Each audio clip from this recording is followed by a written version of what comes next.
کے لیے آنے والا، کہاں وہ کرم کی عطا سے میری جھولی کو لبریز کر دینے والا وہ قرآن، اگر ہم اس قرآن سے مراد کتاب کی صورت میں چھپا ہوا قرآن سمجھیں تو آئیے ایک لمحہ کے لیے سوچیں کہ کبھی ایسا ہوا کہ کوئی قرآن کی آیت اتر رہی ہو اور پہاڑ کھلا ہو؟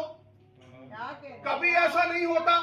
آئے ہم مل کے ہزاروں قرآن اکٹھے کر کے پہاڑ پہ رکھیں تو پھر کبھی بھی پہاڑ کھلے گا نہیں۔ پتہ چلا اللہ نے یہ اس قرآن کی بات نہیں کی جو کتاب کی صورت میں ہے، یہ کوئی قرآن ہے جو نازل ہوا تھا تو پتھر کو کھلنا پڑا تھا۔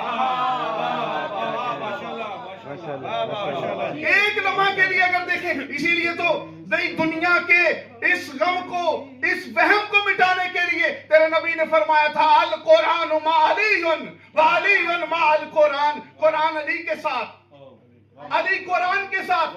ایک لمحہ کے لیے دیکھیں، قرآن پاک ہے، علی بھی پاک ہے، قرآن طیب ہے، علی بھی طیب ہے، قرآن طاہر ہے، علی بھی طاہر ہے، قرآن ھدی للمتقین ہے، علی امام المتقین ہے۔ قرآن بھی پاک، علی بھی پاک، قرآن بھی طیب، علی بھی طیب۔ لیکن ایک اور قدم آگے بڑھے، کیونکہ وقت میں، دامن وقت میں گنجائش نہیں، ایک قدم اور آگے بڑھے۔ قرآن اور علی برابر نہیں، کیونکہ قرآن قرآن قرآن اب کہتے رہیں تو کوئی ثواب نہیں ہوتا، لیکن علی علی علی کرے۔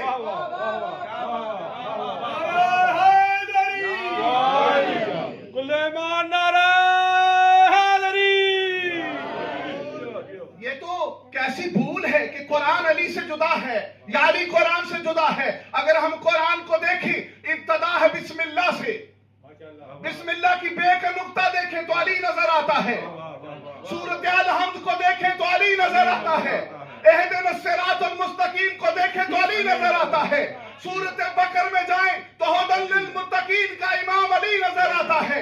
اگر اور آگے بڑھیں وَمِنَ النَّاسِ مَن یشری نفسہ ابتغاء مرضات اللہ واللہ رؤوف بالعباد میں علی نظر آتا ہے۔ اگر قرآن کی سورۃ رحمان میں جائیں کل من علیہا فان ویبقی وجہ ربک ذو الجلال والاکرام میں علی نظر آتا ہے۔ وہی قرآن کا صالح المومنین بھی علی۔